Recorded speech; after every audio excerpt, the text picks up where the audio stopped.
त्यांना पुन्हा मंत्रिमंडळात घ्यावं धनंजय मुंडे. ते आता मुख्यमंत्री आणि विशेषतः अजितदादा ठरवतील.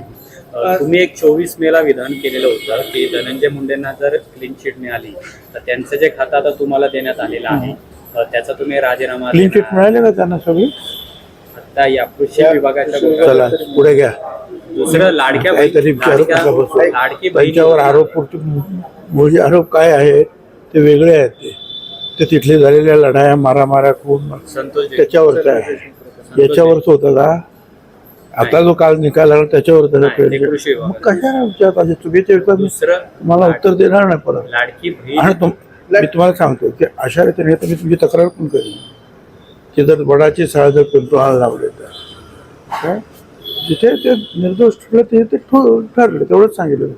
पण त्यांच्यावर ज्यासाठी जे आहे हे गंडांतर आलं त्याच्यातून क्लिअर झाल्यानंतर मग विचार निश्चितपणे होणार. रोकठोक महाराष्ट्राला सबस्क्राईब करा आणि बेल आयकॉनवर क्लिक करायला विसरू नका.